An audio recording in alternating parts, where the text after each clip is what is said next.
नमस्कार. आत्ता आपल्यासोबत आहेत SRT तंत्राचे, ज्याला ब्रँड ॲम्बॅसेडर म्हणता येतील, असे 9 रत्न जे आहेत महाराष्ट्रातल्या वेगवेगळ्या विभागातनं इथं आलेले आहेत. आणि जवळपास म्हणजे मराठवाड्यामधले जालन्यावरनं आलेले आहेत, जळगावमधनं आलेले आहेत, उत्तर महाराष्ट्रामधनं, विदर्भात यवतमाळ जिल्हा जो सर्वात जास्त शेतकरी आत्महत्याग्रस्त जिल्हा म्हणून ओळख ज्याची होती, अशा जिल्ह्यातनं पण काहीतरी वेगळं करून SRTच्या मदतीनं करून दाखवलेले शेतकरी आपल्यासोबत आहेत. पश्चिम महाराष्ट्रामधनं पण 2 युवा शेतकरी आपल्याकडे आहेत. एक ही मुलगीच म्हणूया आपण, युवा शेतकरी, महिला शेतकरी म्हणणं त्याला ऑड वाटतं. श्वेता ही जस्ट MSc फिजिक्स झालेली आहे आणि भोरमध्ये तिनं फक्त काहीतरी आपल्याला वेगळं करून दाखवता येते का, शेतीत मदत करता येते का, हे सिद्ध करून दाखवलं तिनं गेल्या 1.5 वर्षाच्या काळात. अशी श्वेता आपल्यासोबत आहे. आणि त्याच्यानंतर तुम्ही रायगडमध्ये आणि सगुणा बागेमध्ये जेव्हा जेव्हा तुमच्यापैकी बरेच जण येत असाल, त्यावेळेस तुम्ही एक नाव कायम ऐकलं असेल, ते म्हणजे परमेश्वर भाऊ. तर परमेश्वर भाऊ म्हणजे आपले इथलेच 18 किलोमीटरवर फक्त ज्यांचं गाव आहे आणि गेल्या 12-13 वर्षामध्ये त्यांच्या आयुष्यामध्ये SRTनं काय बदल घडवला ते आपल्याला सांगणार आहेत. आणि मी सगळ्यांची ज्यावेळेस त्यांच्याकडे प्रश्न आपण घेऊन जाऊ त्यावेळेसच त्यांची आपण ओळख करून देऊ, म्हणजे तुमच्या लक्षात राहील. तर आपण सुरुवात अगेन महिला शक्तीपासून करूया. श्वेता, तुझ्यापासून अर्थातच सुरुवात. तू पुण्याला वाढलीस, शिकलीस, लहानाची ऑलमोस्ट मोठी पुण्यात झालेली आहेस. मग अशा वेळेस तू ते सोडून गावाकडं भोरला जावं, भात शेतीमध्ये काहीतरी करावं, वडिलांची साथ द्यावी आणि त्याच्यात SRT तंत्र अवलंबावं, असं तुला काय वाटलं?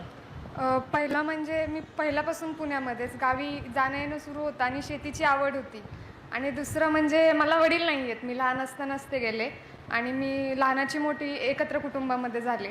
एक आवड आणि काहीतरी वेगळं करून दाखवायचं आहे आपल्याला, आपल्या मातीची काळजी कशी घेता येईल यासाठी मी SRT म्हणजे आधी SRTबद्दल वाचलं, मग दादांच्या व्हिडिओ पाहिल्या, आमच्या तालुक्यातले किरण सर यादव यांच्याकडे जाऊन प्रत्यक्ष मार्गदर्शन घेतलं व त्यांच्या मार्गदर्शनाखाली SRT सुरू केली. अजून शिकतीये, खूप काही शिकायचं आहे, असाच हा प्रवास सुरू आहे. हे झालं आपल्या पुण्यामधलं, पश्चिम महाराष्ट्रातलं. आता तिनं ज्याचा उल्लेख केला त्या किरण दादांकडे, किरण यादवांकडे आपण जाणार आहेत, पण त्याच्या आधी आपण थेट म्हणजे रायगड ते मी म्हणलो तुम्हाला यवतमाळ, म्हणजे चांदा ते बांदा ज्याला आपण म्हणतो, तर तशा पद्धतीचे हे शेतकरी आहेत. तर यवतमाळमधनं आपल्याकडं कोण आहे? 2 शेतकरी आहेत यवतमाळचे. आणि उमेश पोहोदरे एक आहेत. तर उमेश पोहोदरेंनी ज्यावेळेस हे SRT तुम्ही सुरू केलं, तर तुम्ही फक्त YouTube मध्ये व्हिडिओ पाहून SRTकडे वळलात की आणखी तुम्ही काही शेतकऱ्यांच्या भेटी घेतल्या होत्या याच्यासाठी? आमची सुरुवात यूट्यूबवर पाहिल्यावर आम्ही मराठवाड्यात औरंगाबाद जिल्ह्यात श्रीकांत मानकर, अमोल वानखेडे असे 3 मिळून इथं आलो होतो. आल्यानंतर आम्ही तिची शेती पाहिली, कारण आमचा जिल्हा यवतमाळ सगळ्यात महत्त्वाचं म्हणजे आत्महत्याग्रस्त, जिथे आमची शेती जास्तीत जास्त कापसाची राहते, खर्च जास्त, उत्पन्न कमी, त्यामुळे उरणारी रक्कम जी आहे ती राहत नाही. त्याच्यामुळे मग कसं, मग आमच्या जिल्ह्याचा जो एक ओळख निर्माण झाली का पांढरा कापूस जो पांढऱ्या सोन्यासाठी ओळखला जायचा, तो आता आत्महत्यासाठी ओळखला जातो. आणि ही लागलेली जे एक आमच्या जिल्ह्याला लागलेला जो एक डाग आहे तो SRTमुळे नक्की दूर होणार, 100% दूर होणार. कारण आमच्या जिल्ह्याची ओळख आहे पांढऱ्या कापसाची, सोन्याची होती आणि ते राहणार नाही, ती SRTमुळे 100% होणार. तर अशा आम्ही त्या शेतीकडे वळलो. आणि आपल्यासोबत जळगाववरनं राहुल पाटील हा एक युवा शेतकरी आहे. 10 एकर शेतीचा मालक आहे. आता 10 एकर शेती म्हणजे आपण काय म्हणतो की यार राजा माणूस, ते या 10 एकर शेतीच्या ज्याला आपण राजा माणूस म्हणू शकतो, अशा राजा माणसाचे अनुभव कसे होते सुरुवातीला, ते आपण राहुलला विचारूया. नमस्कार शेतकरी मित्रांनो, मी 10 वर्षापासून शेती करतोय. 10 एकर शेती माझ्याकडे होती. मी आता मागच्या वर्षापासून शेती करणं बंद करायचं होतं. निर्णय घेतला की शेती बंद करायची. का करायची? कारण आपल्याकडे 10 एकर शेती असताना आपण शेती कोणासाठी करतोय? फक्त मजुरांसाठी. कोणासाठी करतोय? मजुरांसाठी. मग रोज सकाळी उठायचं, मजुराच्या दारी उभं राहायचं, त्यांच्या विनवण्या करायच्या आणि मग ते जर शेतात आले तर आपण पीक काढायचं. मग असं कुठपर्यंत लोक म्हणतात शेतकरी हा राजा आहे, पण तो कसा राजा आहे? राजा नाहीच तो. जोपर्यंत आपण स्वतः SRT शेतीमध्ये जेव्हा आलो तेव्हा आपलं कळलं की आपण शेतकरी राजा केव्हा झालो, जेव्हा आपले स्वतःचे कष्ट कमी झाले आणि आपली शेती दुसऱ्यावर अवलंबून नसताना आपण स्वतः ते शेती करू शकतो. याला म्हणतात राजा, की आपण स्वतः निर्णय घेऊन स्वतः एकटा माणूस तो राबवू शकतो. एकटा माणूस 10 एकर शेती सहज हँडल करू शकतो फक्त SRT तंत्रज्ञानामुळे. लोकांच्या भरोशावर किंवा मजुरांच्या भरोशावर शेती होणार नाही. जर शेती करायची असली तर SRT मध्ये हा खूप मोठा अनुभव आलेला आहे. राहुल, आता राजा माणूस आपण का पुन्हा तुम्हाला असं वाटायला लागलं का की SRTमुळं पुन्हा तुमच्यात तो बदल झाला, तुम्ही स्वावलंबी झालात, आणि नेमका कुठल्या पिकामुळे बदल झाला आणि तो कसा झाला? आता नेमकं असं झालं होतं की आम्ही कापूस पट्टा आहे आमचा, कापूस आणि मका आहे. जेव्हा कापूस लागवड केल्यानंतर निन्नीपासून खुरपणीपर्यंत बैलजोडी वागवणे सगळेच विषय येतात. त्यामुळे प्रत्येक गोष्टीला दुसऱ्यावर अवलंबून आपण असतो, कारण एकटा माणूस शेतीमध्ये काही करूच शकत नाही. जेव्हा कुणीतरी जोड घ्यावं लागते, मजूर सांगावे लागतात, आणि मग स्वतः असं फील व्हायचं की आपण शेती करतोय का राबतोय 12 घंटे. म्हणजे आपली शेती राहून आपण थोडंसंही निर्णय घेऊ शकत नाही, दुसऱ्यांवर अवलंबून आहे. आणि मग जेव्हा SRT मध्ये आलो तेव्हा स्वतः आत्मसन्मान वाढला, की तेव्हा आपण हाताची घडी घालून बांधावर उभे राहून पाहिलं की आपला माल चांगला आहे. कोणाच्या भरोशावर? फक्त आपल्याच्या भरोशावर, फक्त आपल्या स्वतःच्या भरोशावर चांगला आहे, लोकांच्या भरोशावर. त्यामुळे आत्मसन्मान निर्माण झाला की आपण आता राजा झाले. फक्त आपल्या सगळ्या इथल्या शेतकऱ्यांच्या माहितीसाठी कापसामध्ये नेमकं काय तुम्ही बदल केलात आणि त्याचं काय उत्पन्नात काय फरक आता पडला? कापसामध्ये आमच्या भागामध्ये 6 ते 7 क्विंटल विक्री कापूस निघला मागच्या वर्षी, कारण पाऊस खूप पडला आणि पावसाच्या निसर्गाच्या अनियमिततेमुळे शेतीमध्ये फार मोठं नुकसान होतं. पण आम्ही एकरी 12 क्विंटल पर्यंत कापूस काढला. आणि मागच्या वर्षी मक्कामध्ये आम्ही 65 क्विंटल पर्यंत एकरी मका काढली. पुढचा आमचा SRT मध्येच असा उद्देश आहे, आम्ही एकरी 80 क्विंटल पर्यंत पोहोचू आणि तुम्हाला पण सोबत घेऊन जाऊ आम्ही, एवढी गॅरंटी आम्हाला स्वतःवर आलेली आहे. आणि मक्याचं तुमच्या भागातलं ॲव्हरेज काय आहे? मक्याचा आमच्या भागामध्ये ॲव्हरेज 30 ते 25 आहे. 25 ते 30 पर्यंत, याच्यावर ॲव्हरेज निघत नाही. खूप लोक मेहनत करतात, खूप कष्ट घेतात, खूप खतही टाकतात, पण एवढं उत्पन्न निघत नाही. आमचे कष्ट कमी आणि SRT तंत्रज्ञानामुळे आमचं उत्पन्न डबल झालेलं आहे. आणि जे लोक आता गावातले आम्हाला अगोदर नाव पाडायची की बिना बैलांची शेती कशी होणार आहे, आता तेच आम्हाला फॉलो करतात की नाही, हे शेती आपण करू शकतो आणि याच्यामध्ये आपण समृद्ध होऊ शकतो. एक सुखी आणि समृद्धी जर शेतकरी पाहायचा असेल तर तो SRT मुळेच होऊ शकतो, SRT सोडून होऊ शकत नाही. आता आपण पुन्हा थोड्या वेळानंतर राहुलकडे जाऊ, तर त्याच्या आधी आपण खूपदा दादांच्या सांगण्यातनं किंवा जेव्हा जेव्हा SRTचा उल्लेख येतो तेव्हा एक शब्द कायम कानावर येतो, तो म्हणजे सेंद्रिय कर्ब. तर ऑर्गॅनिक कार्बन नेमकं काय प्रकार आहे? कार्बन क्रेडिट म्हणजे काय असतं? आणि त्याचा कुणी एखादा शेतकरी आपल्यासोबत आहे का की ज्याला कार्बन क्रेडिटचा पात्र शेतकरी, कार्बन क्रेडिट पात्र शेतकरी आपल्यामध्ये आहेत, ते म्हणजे विठ्ठल वैद्य हे आहेत जालन्याचे. नमस्कार मित्रांनो, मी विठ्ठल मारुती वैद्य, मुक्काम कुसळी, पोस्ट देवगाव, तालुका बदनापूर, जिल्हा जालना. मी मागील 5 वर्षापासून SRT सगुणा रिजेनरेटिव्ह टेक्नॉलॉजी या आदरणीय चंद्रशेखर दादा बळसावळे यांच्या शेती पद्धतीचा अवलंब करून आपण वेळोवेळी जो जमिनीवर नांगरटीचे अत्याचार करून जो जमिनीचा सेंद्रिय कर्ब खाली नेलेला आहे. दादा वेळोवेळी सांगत असतात, आदरणीय चंद्रशेखर दादा आपलं सांगत असतात की एक नांगर म्हणजे एक मोठा धरणी भूकंप, एक मोठा लागलेला वनवा आणि एक महापूर, एक जमिनीतून किंवा वाहून गेलेला एक महापूर एवढं एक नांगरट आपली जमिनीचं नुकसान करतोय. त्यामुळं आम्ही गेल्या मागील 5 वर्षापासून 5.5 एकरवर कुठलीही मशागत न करता शेती करत आहोत. याप्रमाणे शेती करता करता दादाच्याच बऱ्याच याच्यातून व्हिडिओमधून माहीत झालं की जमिनीचा सेंद्रिय कर्ब वाढतोय. माझा स्वतःचा व्यवसाय पॅथॉलॉजी असल्यामुळे आपल्या रक्तामध्ये SB, प्लेटलेट, WBC याप्रमाणेच कुठले तरी काही मातीतही घटक असावेत. मग मी त्याच्यावर थोडा माझी काही कृषी नसल्यामुळे मी थोडी माहिती घेतली, तर त्यातले सेंद्रिय कर्ब हा एक विषय बऱ्यापैकी SB सारखा असतो की आपला हेमोग्लोबिन कमी झाला आपण म्हणतो, तसं ऑर्गॅनिक मॅटर आपण जर जमिनीला दिला तर तो वाढतोय. असं हळूहळू लक्षात आलं त्याच्यानंतर मी एका वर्षात 3 पिकं घ्यायला लागलो, कारण यासाठी ते शक्य झालं.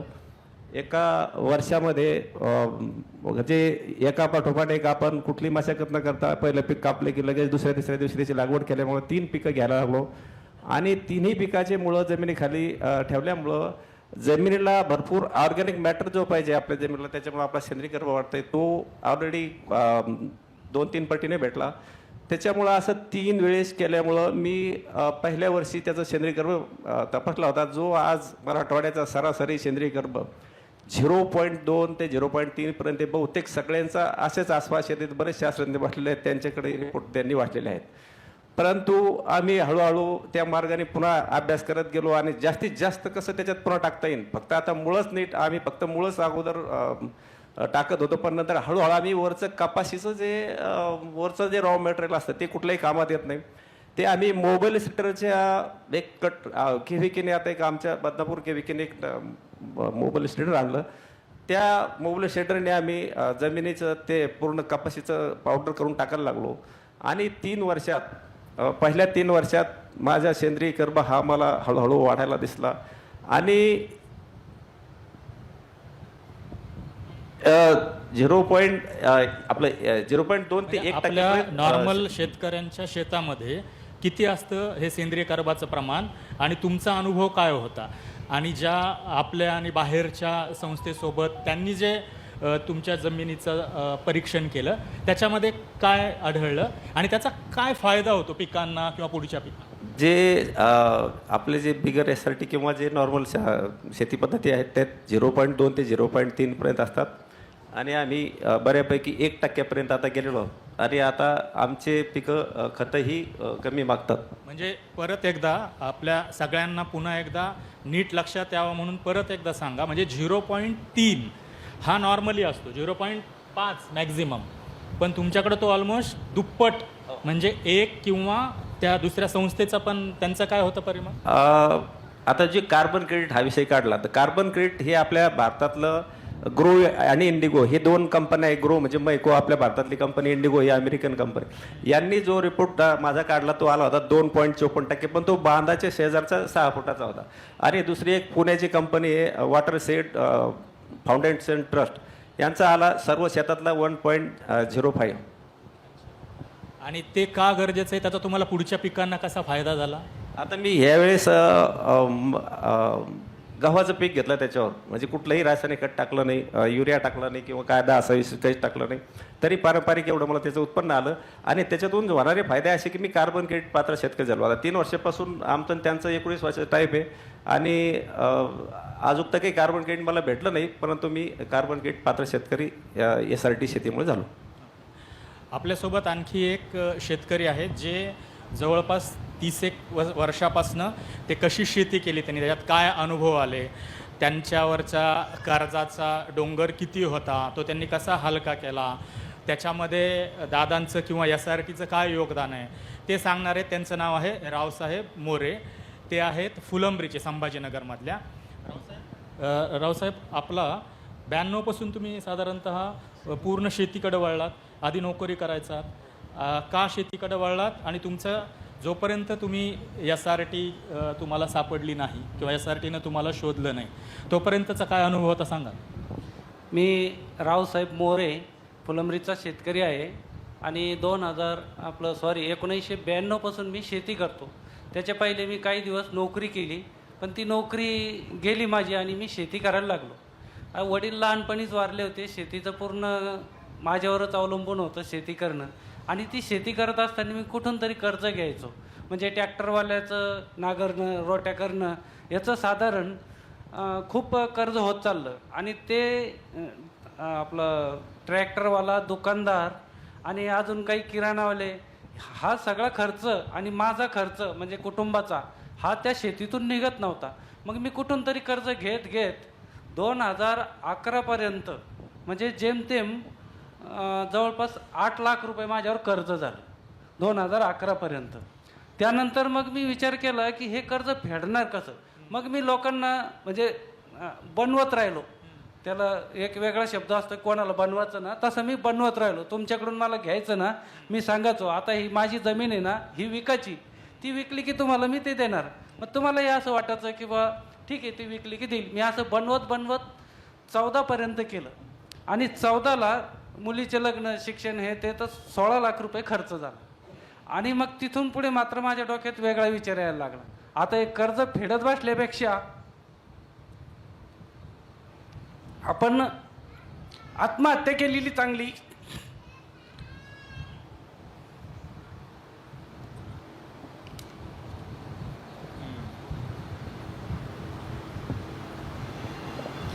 आत्महत्या केलेली चांगली असं मला वाटलं आणि मी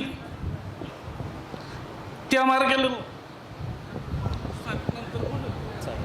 म्हणजे कर्जाचा डोंगर आणि तो वाढतच जाणं आणि साधंसुद्धा कर्ज नाही, म्हणजे ते कसं वाढत जातं आपल्याला माहिती आहे. म्हणजे लाखाचे 2 लाख, 2 लाखाचे 8 लाख, 8 लाखाचे 14 लाखापर्यंत कर्ज गेलं. आणि साहजिक आहे, समजा तुमच्या अवतीभोवतीचं वातावरण बदलत गेलं, कुठं काही उपाय मार्ग जर का दिसेनासे झाले तर जे विचार येतात तसे विचार यांच्या मनातही आले. आणि मी त्या मार्गाने गेलो. त्या मार्गाने जात असताना एखाद्या व्यक्तीसोबत माझी भेट झाली आणि त्यांनी मला सांगितलं की बा कुठं चालला. तर म्हटलं काही नाही, येतो शेताला चक्कर लावू.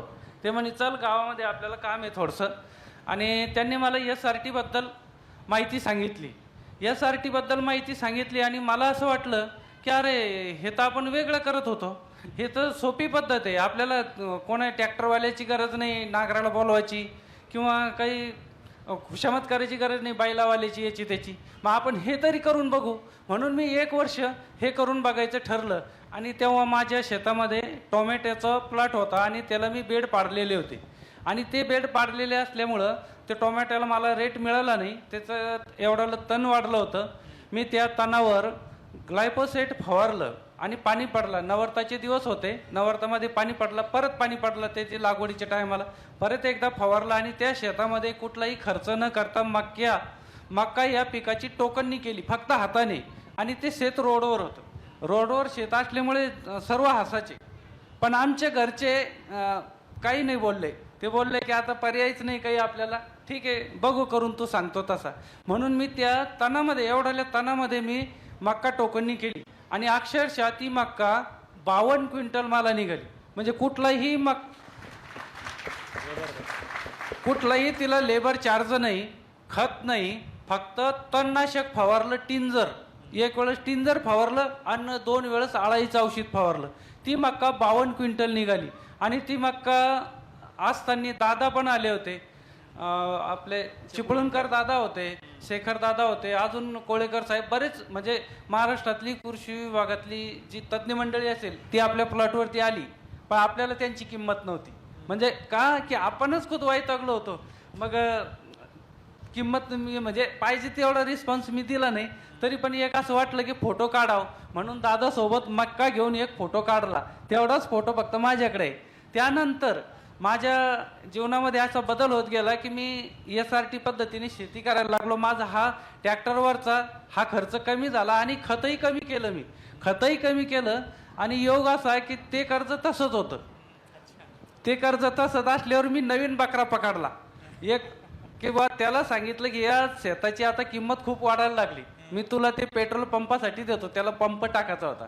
तुला पंपासाठी ते देतो, पण तू मला 2 लाख रुपये दे. मग तो म्हणला मला त्याची रजिस्ट्री करून दे.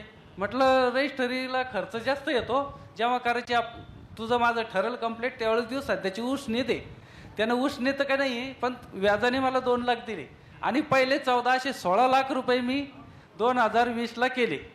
आणि त्या 2 लाखामध्ये अद्रकीचं बियाणं दुसऱ्याकडून घेतलं.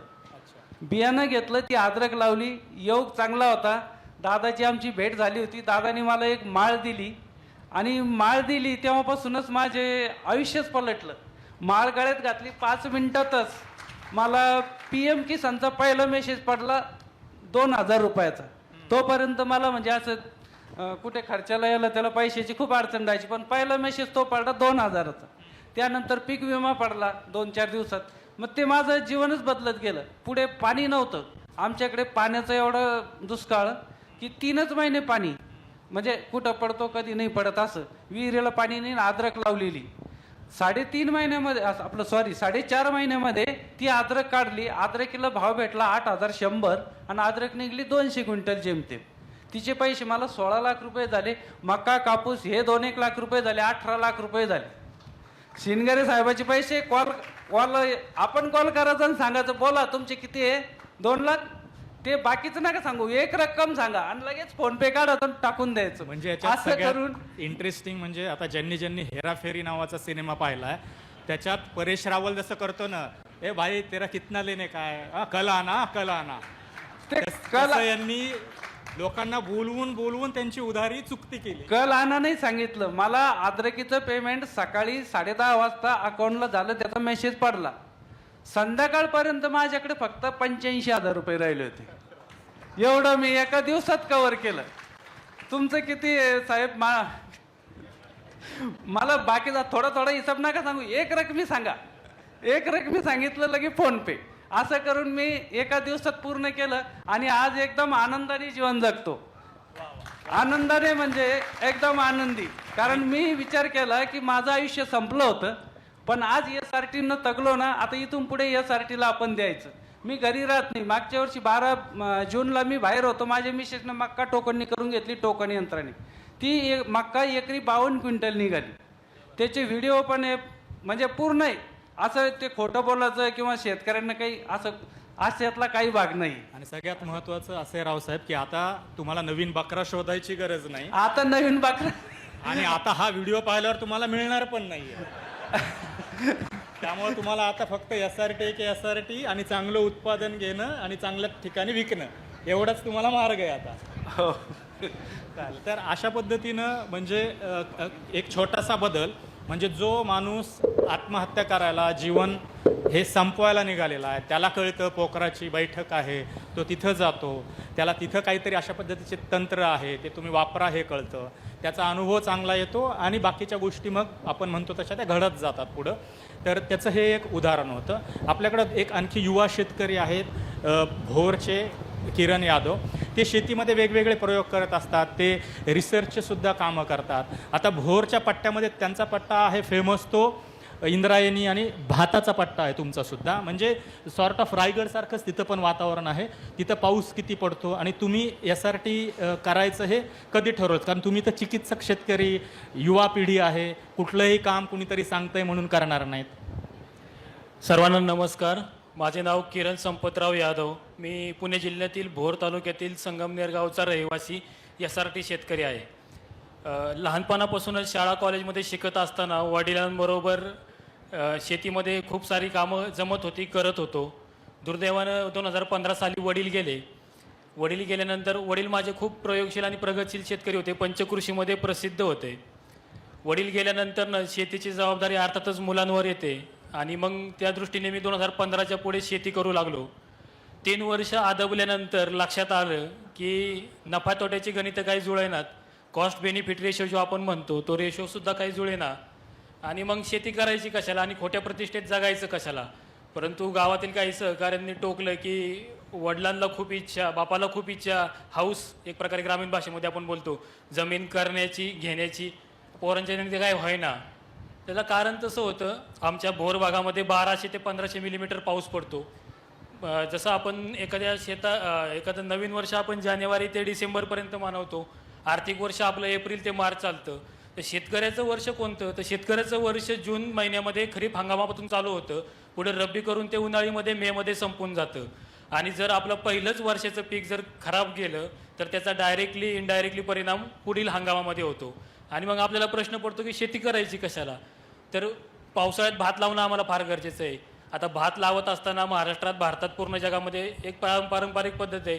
त्याच्यासाठी आपल्याला चिखलणी करण्यासाठी ट्रॅक्टर पाहिजे, बैल पाहिजे, पाणी पाहिजे, पाण्यासाठी लाईट पाहिजे आणि मजूर पाहिजे. आणि हे सगळं एकाच वेळेस पाहिजे. आणि आजकालचं बदलतं वातावरण, अवकाळी पाऊस, पावसासाठी वाट पाहणे, या गोष्टी आपण सर्वदूर पाहत असतो. तर माणूस म्हणजे भातातून उत्पादन किती मिळेल याच्यापेक्षा भात लागवड करू शकत नाही याच्या मानसिक त्रासातून जाऊन खच्ची होतो. जोपर्यंत लागवड होत नाही तोपर्यंत आपल्याला रात्रीची झोप व्यवस्थित लागत नाही. हे सर्व दूरसूचित चित्र आहे जे भात लावतात त्यांचं. तर मग यातून काय करता येईल का असा शोध घेत असताना 2017 साली मला यूट्यूबवरती SRTबद्दल माहिती भेटली आणि याच शेती पद्धतीनं आपण शेती करायचं ठरवलं. परिवारातील लोकांनी त्याच्यामध्ये आपल्याला साथ दिली. पहिल्या वर्षी आपण 1 एकरवरती प्रायोगिक तत्वावरती SRTनं भात लागवड केली. दादांच्या मार्गदर्शनाखाली सुरुवात केल्यावरती अर्थातच त्याच्यामध्ये मागे तेव्हापासून ते आता 8 ते 9 वर्षांनंतरनं कधीच मागे वळून बघायची वेळ आली नाही. एक भाताचं पीक यशस्वी घेतल्यानंतरनं माझी 3 एकर पूर्ण क्षेत्र आपण त्याच्यामध्ये वेगवेगळी हंगामी आणि नगदी पिकं आपण घेत आहोत. प्रामुख्यानं रब्बी हंगामामध्ये आणि उन्हाळी हंगामामध्ये वेलवर्गीय पिकं घेत आहोत.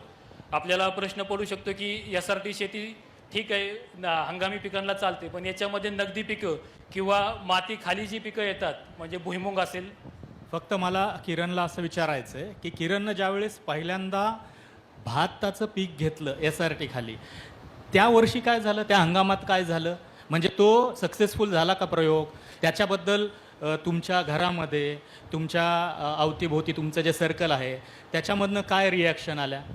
घरामधून नक्कीच सहकार्य होतं, परंतु जेव्हा शेतामध्ये मे महिन्यामध्ये असं ऊन पडलं होतं कडक, 25-30 तारीख काहीतरी असेल, आणि फक्कीने लाईन मारायला घेतल्या बेड बनवण्यासाठी, तेव्हा अपोजिट साईडला एक मंगल कार्यालय, खूप सारी मंडळी तिथं आली होती.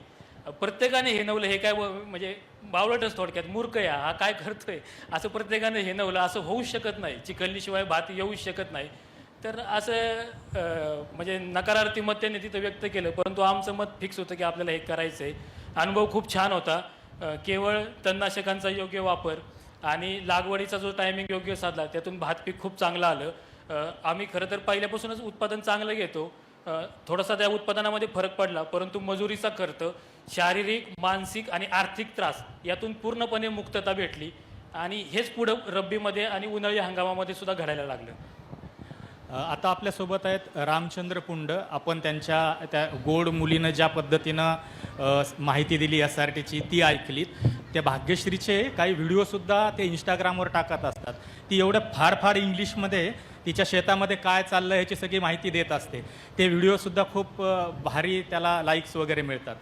रामचंद्र, तुम्हाला तर शेती नवीन नाही, असं म्हणता येईल की तुमची रक्तातच पिढ्यानपिढ्यापासूनची शेती आहे. मग तुम्ही ज्यावेळेस सुरुवातीला शेती करायचा त्यावेळेस कशी सुरुवात केली होती, काय अनुभव होते अगदी सुरुवातीच्या काळातले तुमचे, जोपर्यंत तुम्ही काही बदल करायला लागेल असा तुम्ही ठरवलं नव्हतं तोपर्यंत? वडिलोपार्जित शेती करत असताना माझ्या वडिलांना 40 वर्ष झाल्या शेती करून, आणि त्यांच्यासोबत मी पण आता 18 वर्षापासून शेती करतोय. पारंपरिक शेती करत असताना मी अल्पभूधारक शेतकरी आहे आणि जास्तीत जास्त आत्महत्या छोट्या कुटुंबात होतात, ज्यांचं शेत 5 एकरच्या आतमध्ये. पारंपरिक शेती करत असताना माझ्या वडिलाचं उत्पन्न 3 क्विंटल 4 क्विंटल कापूस आम्हाला एकरी निघायचा. त्याच्यामध्ये पूर्ण कुटुंब धकत नव्हतं. आई भाजीपाला विकायची आणि आमच्या वडिला असे गाठोड्यामध्ये कापूस विकणारे माणसं आम्ही. कधी कापूस म्हणजे उत्पन्न कधी घरात बघितलंच नाही. शेताला लगेच शेती, रोडला काही शेती असल्यामुळं बरेचसे शेतकरी हसायचे, विकाशी शेती काय वडील करतात, थोडीशी बोळे होते सोडीत. मी शेती करत असताना मला 12 वर्ष अनुभव पारंपरिक शेतीचा.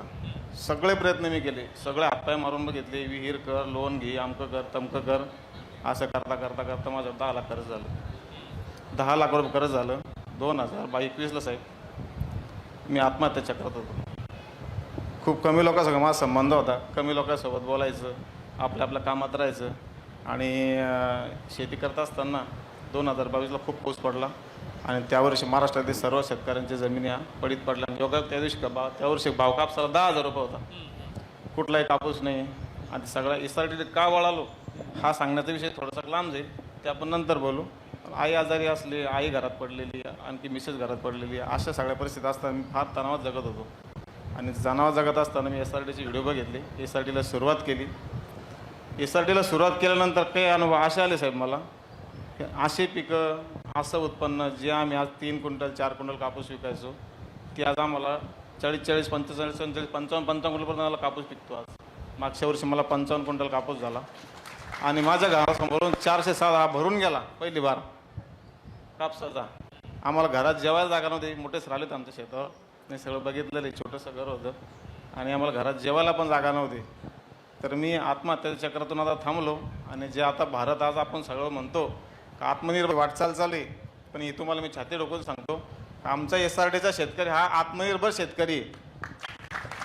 मी परत खरोखर आत्मनिर्भर शेतकरी आहे. आणि आता आम्ही आमच्या मुलांना वेळ देऊ शकतो, कारण माझ्यासारखा छोटा माणूस अल्पभूधारक शेतकरी, त्याची मुलगी, आता मी तिला इतका म्हणजे वेळ देऊ शकतो सर्व गोष्टींना. तर मला हे सगळं दादांचे आशीर्वाद आणि SRTमुळेच मिळालं. आणि नक्की शेतकऱ्याच्या आत्महत्या या फक्त SRTच थांबू शकते. आणि यावर सर्व ज्यांच्या हातामध्ये सगळ्या देशाचे सूत्र आहे अशा लोकांनी या गोष्टीकडे फोकस करून आणि या गोष्टीला SRT जाणून घेतली पाहिजे आणि प्रत्येक घराघरामध्ये SRT पोहोचवली पाहिजे. जसे आम्ही आनंदी झालो असे आम्ही दुसऱ्या शेतकऱ्याचा पण चेहरा आनंद बघण्याचा प्रयत्न करतो आणि आम्ही आमचा वैयक्तिक वेळ देतो, सर्व त्या शेतकऱ्यांना मार्गदर्शन करतो आणि SRTचे कार्य आम्ही आता पुढे घेऊन जातो. आणि सगळ्यात महत्त्वाचं म्हणजे आता कुठलेही नकारात्मक विचार अजिबात नाही. SRTमुळे सांगण्यासारखं खूप काही आहे. पॉझिटिव्ह विचार, तुमच्या उत्पन्नात वाढ, जमिनीची सुपीकता, सगळीकडे म्हणजे आनंदच आहे. आपल्यासोबत आता आणखी एक युवा शेतकरी आणि ॲग्रिकल्चर बॅकग्राऊंड म्हणजे BSc ॲग्रिकल्चर ज्यांनी केलेलं आहे आणि त्या आपल्या शिक्षणाचा आपल्या शेतीमध्ये आता ते त्यांचं कृषी सेवा केंद्रसुद्धा आहे असे नितेश बोरसे आपल्यासोबत आहेत. आणि त्यांनी तो शिक्षण प्लस आपला नेहमीचा अनुभव अनेक शेतकऱ्यांना ते रोज भेटत असतात. तर त्यातून तुम्ही इकडं कसं ह्या SRTकडे वळलात एक. आणि दुसरं म्हणजे आता तुम्हाला टेक्निकल थोडंसं आपण आणखी विचारू शकतो, जसं यांनी कार्बन क्रेडिटचं सांगितलं विठ्ठलरावांनी.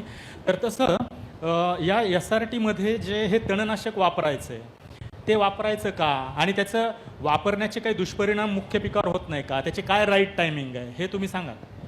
नमस्कार, मी नितेश भास्कर बोरसे, जळगाव खानदेशवरून आलो आहे. माझं शिक्षण BSc ॲग्री झालं आहे आणि 2015ला मी पासआउट झालो. पासआउट झाल्याच्या नंतर ज्यावेळेस मी मार्केटिंग क्षेत्रात उतरलो, बियाणे कंपन्या आणि पेस्टिसाईड कंपन्यांमध्ये मी 2019पर्यंत काम केलं. त्याच्यानंतर BSc ॲग्री झाल्यानंतर जे शिक्षण मी घेतलं होतं त्याच्यानंतर मला असं वाटायचं की आपण शेतीमध्ये उतरल्याच्या नंतर खूप चांगलं उत्पन्न आपण शेतीमधून घेऊ शकतो. त्याच्यानंतर मग कंपन्यांमध्ये काम केलं. त्याच्यानंतर जे आलेलं प्रॉपर न्यूट्रिशनचं नॉलेज म्हणा किंवा इन्सेक्ट पेस्ट मॅनेजमेंट आपण कशा प्रकारे करू शकतो. त्याच्यानंतर मग 2019मध्ये मी जेव्हा शेतीत उतरलो आणि शेतीला सुरुवात केली त्यावेळेस डोक्यात या सर्व गोष्टी होत्या. झालेलं BSc ॲग्रीचं शिक्षण आणि कंपन्यांमधला जो अनुभव होता त्यावेळेस असं वाटायचं, थोडा ओव्हर कॉन्फिडन्स होता. असं वाटायचं की आपण शेतीमध्ये उतरल्यानंतर खूप चांगलं उत्पन्न घेऊ. मी आईवडिलांना सांगितलं, भावाला सांगितलं की तुम्ही काय शेती करतायत. मी म्हणजे पारंपरिक पद्धतीने जे वाडवडिलांची शेती आहे त्यांना काही कळत नाही म्हणून त्यांना उत्पादन मिळत नाही, थांबा मी आता तुम्हाला शेती करून दाखवतो असा भाव होता. बरोबर. त्याच्यानंतर मग मी शेतीला ज्यावेळेस सुरुवात केली, मग पहिले जे 2 वर्ष गेले 2019 आणि 20, ते 2 वर्षामध्ये आम्हाला उत्पन्न चांगलं आलं. त्याच्यानंतर मग खरी कमाल जी झाली शेतीमध्ये म्हणजे उतरती कडा जी लागली ती त्या 2 वर्षानंतर लागली. केमिकल फर्टिलायझर्स आणि इन्सेक्ट आपण जे पेस्टिसाईड वापरतो त्याच्यावरचा जो वाढणारा जो खर्च होता तो दरवर्षी खूप जास्त प्रमाणात वाढत होता आणि जे उत्पन्न होतं आपलं येणारं ते हळूहळू कमी होत गेलं. त्याच्यानंतर मग मी 2 वर्षानंतर ह्या गोष्टींचा जेव्हा विचार करायला लागलो की आपलं कुठंतरी चुकतंय, जिच्यामुळं आपला उत्पादन खर्च वाढतोय आणि येणारं जे उत्पन्न आपलं ते कमी होतंय. मग त्या शोधात जेव्हा मी लागलो त्याच्यानंतर मग मला समजलं की आपल्या शेतीतला ऑर्गॅनिक कार्बन आपला कमी झाला आहे. तो आपला ऑर्गॅनिक कार्बन जोपर्यंत आपला वाढत नाही तोपर्यंत आपल्याला अपेक्षित उत्पन्न घेणं शक्य नाही. मग ऑर्गॅनिक कार्बन आपण फास्ट कसा वाढवायचा त्याच्यासाठी मी जेव्हा शोधाशोध चालू केली त्याच्यानंतर मग मला SRTचे व्हिडिओ बघायला भेटले. त्याच्यानंतर मग मी ठरवलं की आपण ह्या गोष्टीमधून म्हणजेच SRTमधून आपला ऑर्गॅनिक कार्बन आपण फास्ट वाढवू शकतो. त्याच्यासोबतच आपण आपलं उत्पन्न पण फास्ट वाढवू शकतो आणि उत्पादन खर्च जो आहे तो आपण कमी करू शकतो. मग मी मागच्या वर्षी SRTला सुरुवात केली. कपाशी हे आमचं पहिलं पीक होतं SRTमध्ये. 3 एकर क्षेत्रामध्ये आम्ही SRTला सुरुवात केली. परंतु कपाशीमध्ये आम्हाला पाहिजे तेवढा ॲव्हरेज भेटला नाही. पण जो खर्च होता उत्पादन खर्च कमी झाला, त्याच्यामुळे ती शेती आम्हाला परवडली. त्याच्यानंतर मग आम्ही जेव्हा हिवाळ्यामध्ये ज्वारीचं पीक त्या क्षेत्रामध्ये घेतलं, ज्वारीच्या पिकामध्ये आम्ही न्यूट्रिशन मॅनेजमेंट आणि इन्सेक्ट पेस्ट मॅनेजमेंटवरती 3,500 रुपये एकरी खर्च केला. त्या 3,500 रुपये एकरी खर्चामध्ये आम्हाला 27 क्विंटलचा ॲव्हरेज एका एकरामध्ये भेटला. म्हणजे जे SRTचं क्षेत्र होतं 3 एकर क्षेत्र, त्या 3 एकर क्षेत्रामध्ये टोटल उत्पन्न आम्हाला 81 क्विंटल आलं होतं आणि माझी जी अपेक्षा होती ती फक्त 60-65 क्विंटलपर्यंत होती. त्यावेळेस वाटलं की आपण SRTमध्ये खूप पुढे जाऊ शकतो. जसा तुमचा दुसरा प्रश्न होता की तणनाशकांबद्दल. आता तणनाशकांबद्दल जर बोलायचं म्हटलं तर साधारणतः ग्लायफोसेट नावाचा जो घटक आहे मार्केटमध्ये जो आला तो 1974 या वर्षी आला आहे. तेव्हापासून आपण कंटिन्युअस ग्लायफोसेटचा वापर प्रत्येक शेतकरी, इथं बसलेले जेवढे शेतकरी असतील तेवढे प्रत्येक शेतकऱ्याने ग्लायफोसेट हा घटक प्रत्येकाने वापरलेला आहे. तेव्हापासून तर आजपर्यंत 2025 आतापर्यंत आपण वापरतोय. प्रत्येक बांधावर ग्लायफोसेट आपण फवारलेलं आहे. तर मग बांधावरची शेती आपली काही खराब झालेली नाही. तिथं तण दरवर्षी उगवतंय, गांडोळं तिथं आपल्याला चांगल्या प्रकारे बघायला भेटतात. मग हा जो आपला मुद्दा होता, तणनाशकांमुळे आपली जमीन खराब होत नाही. आणि दुसरी गोष्ट, जर गांडूळ हा एवढा संवेदनशील प्राणी आहे, आपण जर एकदम नॉर्मल कोमट पाणी जर त्या गांडुळाच्या अंगावर टाकलं तर तो तडफडतो. आणि तिथं आपण जर ग्लायफोसेट सारखा घटक आपण फवारला तर तिथं त्या गांडुळांचा वावर वाढतो. त्याच्यावरून आपल्याला एक निदर्शनास येतं की तणनाशक हे केमिकल नसून फक्त ही कुजवण्याची प्रोसेस जी आपली आहे ती फास्ट करण्याचं काम हे तणनाशक करतात. आणि आत्ता आपल्याकडं जे राहिलेले आहेत ते म्हणजे अगेन ज्यांचा मी उल्लेख केला की ज्यांनी सगुणा बागेच्या जे संपर्कात आलेले आहेत त्यांना हे नाव खूपच फॅमिलियर आहे, ओळखीचं आहे. ते म्हणजे परशुराम भाऊ. परशुराम भाऊ मी म्हणलो तसं 18 किलोमीटर आहे ना परशुराम भाऊ आपली शेती. आणि परशुराम भाऊ, मी जसं इथं येतोय सगुणा बागेत, मी पण लहानपणापासून येतोय असं मी आता म्हणू शकतो. आणि मी याला आपलं दुसरं घरच मानतो. मी माझे सहकारी कधी एकदाच मी सगळ्या कुटुंबाला घेऊन पण इथं आलेलो आहे. त्यामुळे हे मला खूप फॅमिलियर आहे. मला हे घरासारखंच दुसरं सेकंड होम मी मानतो. त्यांनी खूप प्रेम दिलं आहे म्हणून. आणि मी बळजबरीनं मी त्यांच्यावर थोपवलेलं पण आहे माझं प्रेम. मी डिक्लेअर करून टाकलेलं हे मागच. तर तसंच ज्यावेळेस इथं आलो त्यावेळेस भेटायचे ते म्हणजे परशुराम भाऊ. परशुराम भाऊंचा प्रवास हा फार अमेझिंग आहे. आणि म्हणजे थोडक्यात सांगायचं वन लाईनर तर परशा ते परशुराम भाऊ, परशुराम सर अशी मजल त्यांनी मांडली आहे. कशी ती मजल त्यांनी, हा प्रवास कसा होता ते आपण परशुराम भाऊंना विचारू. नमस्कार मंडळी, माझं नाव परशुराम तात्वा आगिवले. माझं शिक्षण आहे 9वी आणि माझ्याकडे शेतीसुद्धा आहे 1 एकर. आता 1 एकर शेती, 9वी शिक्षण, ग्रामीण भाग अशामध्ये जेव्हा जीवन जगायचा प्रयत्न येतोय आणि तेही आपल्याला म्हणजे जीवन जेव्हा जगायचा प्रश्न येतोय तेव्हा तुम्ही कल्पना करा, तेही माझं पीक असेल तर ते भाताचं. भात हा विषय आहे, त्याचं लागत भरपूर आहे, परंतु उत्पादन आणि पिकलं तरी त्याला किंमत मात्र म्हणजे नसल्यासारखी आहे. अशा अवस्थेमध्ये जीवन जगायचंय, आपलं कुटुंब, आपली मुलं, आपल्याला सगळ्या गोष्टी त्या 1 एकरमधून जीवन जगायचं असेल तर इथे बसलेल्या सर्व शेतकऱ्यांना माझी बोलण्याची कल्पना येत असेल. एवढं सोपं नाही. प्रत्येक घरामध्ये प्रत्येक माणसाला मोबाईल लागतोय, त्याचे चार्ज, आपल्याला त्याचा रिचार्ज मारावा लागतो. प्रत्येक घरात गॅस आलाय, त्याचे पैसे द्यायचेत, लाईट बिलचे पैसे द्यायचेत, अंगावर कपडे पाहिजे, मुलाला शिक्षण पाहिजे. अशा अवस्थेमध्ये शेती करायची आणि 9वी शिकलेल्या असल्या कारणाने कुणी आपल्याला नोकरी तर देणार नाही. 1 एकरमधूनच शेती करायची. अशा अवस्थेमध्ये त्या माणसाची कल्पना करा, त्याचं जीवनमान कसं असू शकेल. अशा जीवनामध्ये जीवन जगायचं तर पूर्णपणे असं की सर्व जग एकीकडे खूप चांगल्या अवस्थेमध्ये जगतोय, मजूरकर सुद्धा आनंदीमध्ये जगतोय, पण तो 1 एकर शेतकरी अतिशय दुःखमय जीवन जगत असतो. कारण त्या जीवनामध्ये त्याला अनेक संकटाने घेरलेला आहे. त्याच्याकडे 1 एकर जमीन जरी करायची असेल तर त्याला बैल जोडी ठेवणं आहे, त्याला सगळ्या क्रियेमधून जायचंय. त्याचं कारण असं आहे की सगळं जग प्रगतीपथाकडे गेलं, सगळ्या गोष्टीत प्रगती झाली. म्हणजे बघा, पायी चालणारा माणूस बैलगाडीत आला, बैलगाडीचा माणूस सायकलीवर आला, मोटरसायकलवर आला, त्याच्याकडे सगळे बदल झाले, विमानापर्यंत गेला, रॉकेट, चंद्रयान सगळ्याकडे गेला. पण शेती मात्र होती तिथेच राहिली, त्याच्यामध्ये अजिबात बदल झाला नाही. मग त्यामुळे तो शेतकरी शेती करणार आहे त्याच जागी राहिला. आणि त्याच्यात आमच्यासारखे अडाणी शेतकरी तर अजूनही मागे पडले. त्याच्यामध्ये मी भरपूर प्रयत्न करून वेगवेगळ्या सिस्टीमनी माझी शेती करण्याचा प्रयत्न केला. त्रास खूप वाढला, म्हणजे काम करताना त्रास झाला, उत्पादन थोडं वाढलं, जीवनमान बदलत नव्हतं.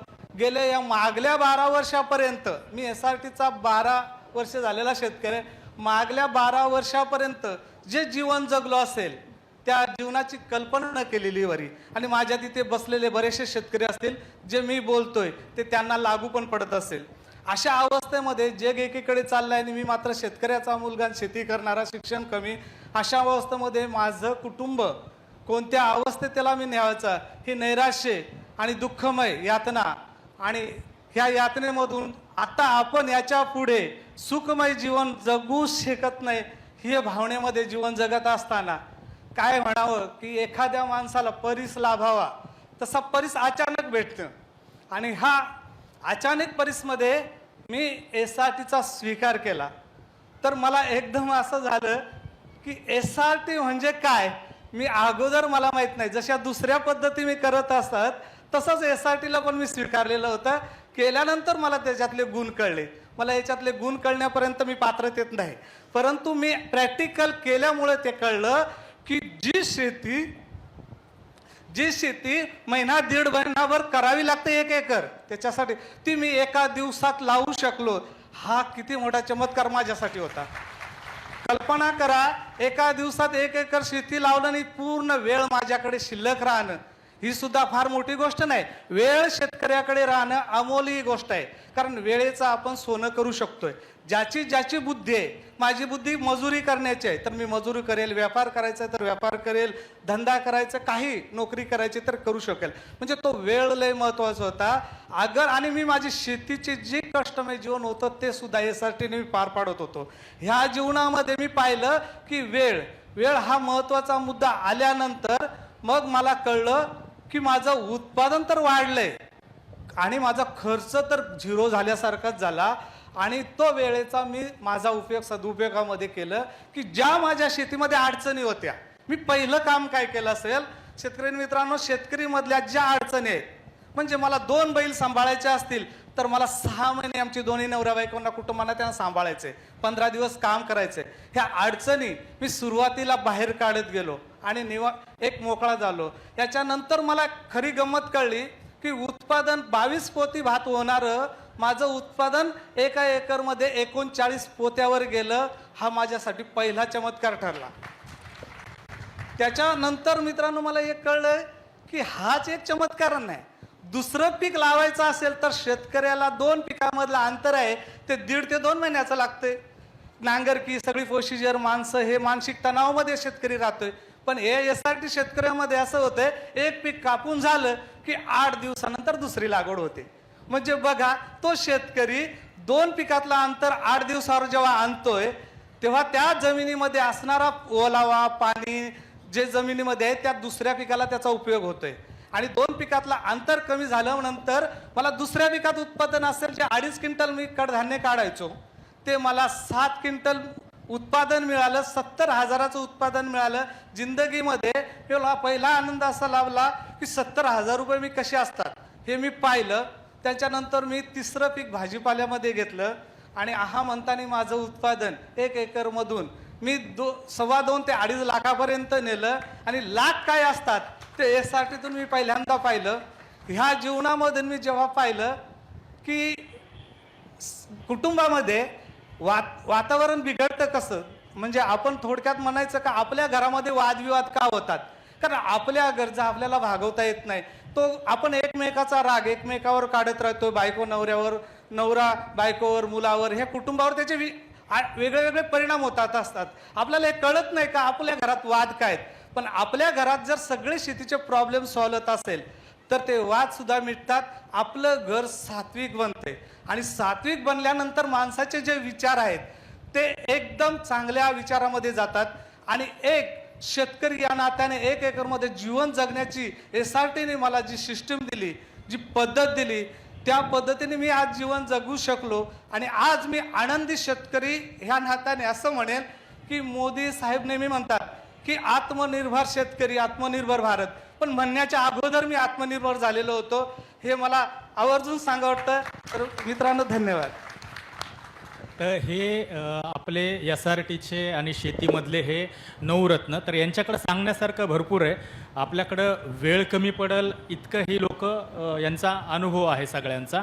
मला एक थोडंसं साम्य असं वाटतं की आत्ता याच महिन्यामध्ये 7 मेला तुम्हाला सगळ्यांना आठवत असेल की आपण आपल्या दहशतवादी कारवायांच्या विरोधात मोठा हल्ला केला भारतानं आणि ते दहशतवाद्यांचे जे अड्डे होते ते नेस्तनाबूत केले. तर आपण ते जसं जय जवान म्हणतो तसं जय किसान. तर ते जसे आपल्याकडे संकट आहेत, सीमेवर जसे जवान लढतात, तसे शेतकरी हे सगळेजण, आपण सगळेजण आपल्या शेतीत राबतो, लढतो. आणि तिकडं जसे वेगवेगळे शत्रू आहे, दहशतवाद आहे, नक्षलवाद आहे, माओवाद आहे वगैरे वगैरे जे आहेत, तसे आपल्याकडं कीड रोग वगैरे असे संकट एकामागून माग येतच असतात.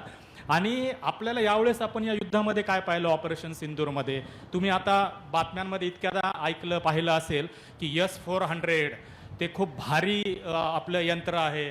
त्याच्यामुळं ते आपण पाकिस्ताननं केलेला मारासुद्धा आपण रॉकेटनं हवेतच उडवून लावलं. ते मागं रामायण महाभारतात दाखवायचे तसं ते बाणाला लागायचे आणि ते उडून जायचं. तर तसंच आपण त्यांच्या ठिकाणांवर सुद्धा प्रिसिजननं हल्ला केला.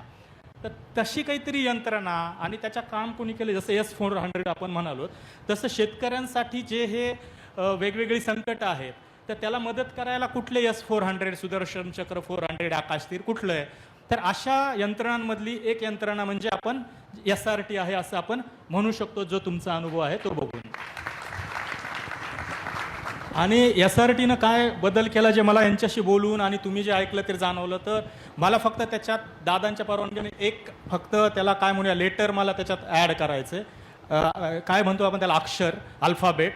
ते म्हणजे समजा SRT आहे तर SRTI पण हे आहे, म्हणजे हे शेतकऱ्यांसाठी राईट टू इन्कम हे तंत्र बनू शकतं. ज्या पद्धतीनं तुम्ही एका बसनीमध्ये तुम्ही 16 लाख रुपये फेडले, तुम्ही एका एकरामधनं 1 लाख 2 लाख रुपये मिळवले. राईट टू हॅपीनेससुद्धा शेतकऱ्यांना मिळाला आहे. कारण रामचंद्रनी जे सांगितलं, त्यांच्या मुलीचं जे आपण ऐकलं की मुलींना घरच्यांना द्यायला वेळ पण मिळाला. तर अशा पद्धतीनं SRT यांच्यावर परिणाम करते आहे. आणि मला खात्री आहे की आता आयुक्त साहेबसुद्धा आहेत, मकरंजीसुद्धा आहेत नामच्या फाउंडेशनच्या माध्यमातून, की अशा पद्धतीची ही यंत्रणा आणखी शेतकऱ्यांपर्यंत पोहोचायला ते मदत करतील. शेवटचा प्रश्न आपण एक फक्त यांचा अनुभव घेऊया की SRT शेतकऱ्यांनी का आत्मसात करायला पाहिजे असं तुम्हाला वाटतं? तुमचा अनुभव अगदी थोडक्यात सांगा. मी मगाशीच म्हटलो, ज्याप्रमाणे सगळ्या क्षेत्रामध्ये हे युग बदललं, पण आपल्या शेती क्षेत्रामध्ये आपल्याला बदल असा काही दिसलाच नाही. जसा आपल्या खिशामध्ये मोबाईल आला, स्मार्ट आला, आधी रिंग वाजणारा, त्याच्यानंतर साधा फोन, आता दिसणारा फोन, तसंच शेतकऱ्याला आताच्या युगामध्ये जर युगाबरोबर चालायचं असेल तर आपल्याला ही युगाला सूट होणारी, परफेक्ट आपल्याला फिट बसणारी ती SRT शेती, म्हणजे आपण शेती करू शकतो आणि युगाबरोबर चालू शकतोय.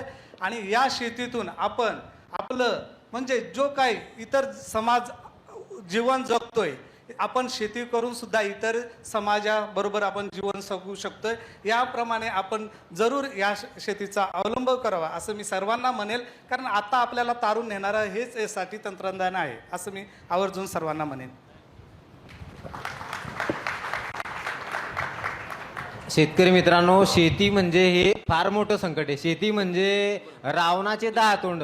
एक कापल्यावर दुसरी अडचण लगेच तिसरी अडचण. तुम्ही किती जरी रावणाचे तोंड कापले तरी ते परत परत येणारच. पण त्याच्यावर इलाज म्हणजे सर बोलले की S-400 आहे, त्याच्यावर फक्त एकच इलाज आहे, फक्त SRT म्हणजे असे एक ब्रह्मास्त्र आहे.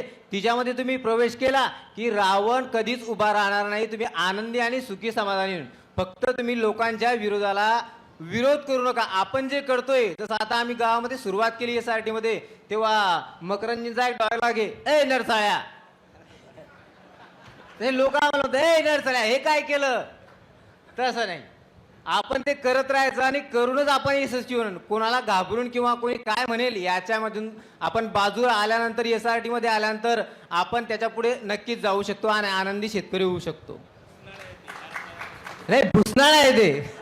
आमच्याकडे भुसनाळ्या, आमच्याकडे नळसऱ्या म्हणतात, ते भुसनाळ्या म्हणतात.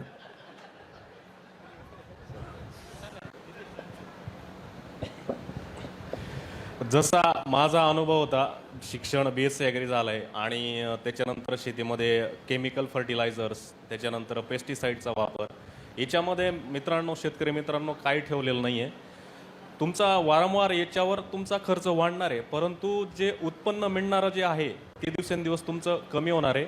त्याच्यामुळे SRT मध्ये आल्यानंतर तुमची एकतर जमीन सुपीक होते आणि या गोष्टींवरचा जो खर्च आहे तुमचा, तो एक 50 ते 60% आपल्याला 1-2 वर्षामध्ये कमी करता येतो. त्याच्यामुळे आपल्याला जो आर्थिक नफा आहे तो खूप चांगला घेता येतो. आणि जेणे जर एखाद्या शेतकऱ्याने प्रॉपर नियोजन, न्यूट्रिशन मॅनेजमेंट वगैरे या सर्व गोष्टींवर जर व्यवस्थित अभ्यास केला तर एखादा नोकरी वर्ग किंवा एखादा नोकरीवाला जो माणूस सुखी आयुष्य जगू शकतो किंवा एकदम लक्झरियस लाईफ जेवढी जगू शकतो तेवढा एक 5 एकरवाला शेतकरी SRT मध्ये लक्झरियस लाईफ 100% जगू शकतो. हे मी स्वतः अनुभवलं आहे.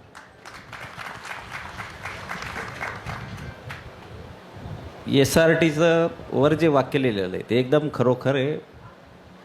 SRTचे गुणगान, माती बलवान आणि पीक पैलवान आणि शेतकरी धनवान. SRT शेतकऱ्यांनी का करावं की SRT केल्यामुळे आम्ही इथं बसू शकलो, एवढा मान सन्मान आम्हाला मिळाला. याच्यासाठी सर्व शेतकऱ्यांनी जर SRT केली तर असा सन्मान मान त्यांनाही मिळेल. त्यासाठी सर्व शेतकऱ्यांनी SRT करावं. आणि फक्त फुलंब्री आणि संभाजीनगर मधल्या शेतकऱ्यांना मला सांगायचं, रावसाहेब मोरे यांचं नाव आहे, नाव लक्षात ठेवा आणि कुठलाही व्यवहार आपल्याला करायचा नाही.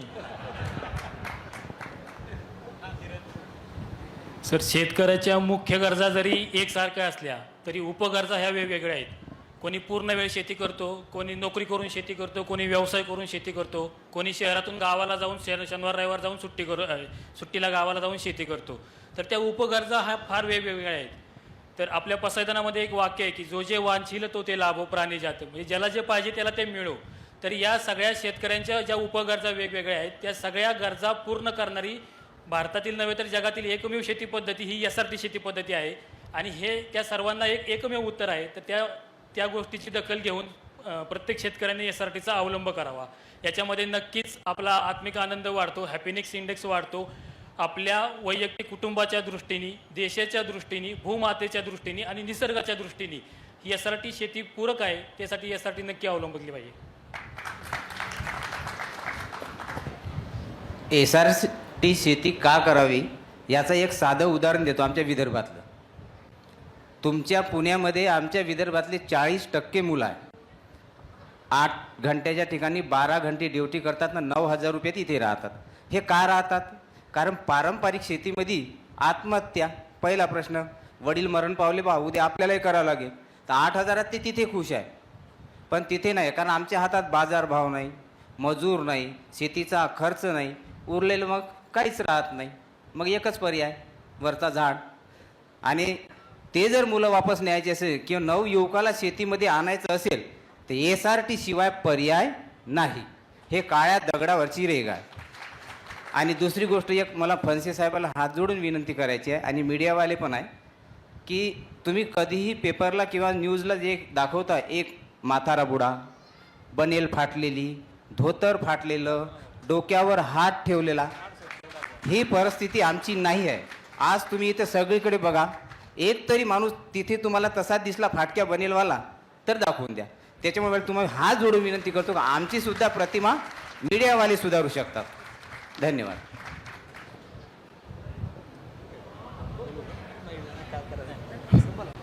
आपली जी भूमी आहे ही संतांची भूमी आहे आणि संत सांगून गेले की जावा त्याच्या वंशी तेव्हा कळे. तर SRT ही फक्त बोलून नाही होणार, ती करून पाहिल्याशिवाय तुम्हाला कळणार नाही. त्याच्यामुळेच मी म्हणतो आनंदी जीवनाचा मंत्र SRT तंत्र. धन्यवाद. या मातीत जन्मले, या मातीने वाढवलं घडवलं, म्हणजे जशी आपल्या आईबरोबर बॉन्डिंग असती तशी या मातीबरोबर बॉन्डिंग SRTमुळे झालेली आहे. म्हणजे प्रत्येक नवीन पिढीने SRTकडे वळावं. आणि मला तर अभिमान आहे मी उच्च शिक्षित SRT शेतकरी असल्याचा. मला आत्ता यांचं ऐकताना फक्त जे कळालं त्याने मी समअप करतो 30 सेकंदात की आपण आणखी एक right to income, right to happiness, right to एम्पॉवरमेंटसुद्धा आहे. म्हणजे SRTच्या पुढं आपण एम्पॉवरमेंटसुद्धा म्हणजे ते RTE पण आपण याच्यामध्ये जोडू शकतो. आणि आपण आता त्या S400च्या बद्दल बोललोच आहोत. तर त्यामुळं आपल्याला SRTनं किंवा ह्या तंत्रानं किंवा कशापासून वाचवलं, आपल्याला काय काय वाचवलं? आपलं उत्पादन खर्च वाचवला, आपल्याला प्रतिष्ठा मिळवून दिली, वेळ वाचवला, त्याच्यानंतर आपला कुटुंबासाठी सगळ्यात तो जो वाचलेला वेळ आहे तो आपल्याला देता आला. तर त्यामुळं ज्या पद्धतीनं आपल्या सीमेवरच्या जवानांच्या रक्षणासाठी ह्या काही यंत्रणा आल्या, तशी यांनी पण आपल्याला काही गोष्टींपासून वाचवलं आणि काही गोष्टींना थेट अटॅक करून संपवलं. आणि मला असं वाटतं की त्याचे जे ब्रँड ॲम्बॅसेडर हे तुम्ही 9 रत्न आहात असं मी मानतो. आणि हे फक्त 9 रत्न आत्ता या स्टेजवर आहेत म्हणून मला खात्री आहे की खूप लोक समोर सुद्धा या सगळ्या आपल्या प्रेक्षकांमध्ये शेतकरी तसे आहेत आणि आणखी हजारो शेतकरी जे समाधानी आहेत. असे गावागावात मला असं वाटतं की 5-7 राज्यामध्ये ते आता पसरलेले आहेत आणि ते आणखी वाढतील अशी आशा करूयात. धन्यवाद. आणि तुम्ही सगळ्यांनी जे अनुभव शेअर केले त्यासाठी थँक्यू सो मच. एबीपी माझा, उघडा डोळे बघा नीट.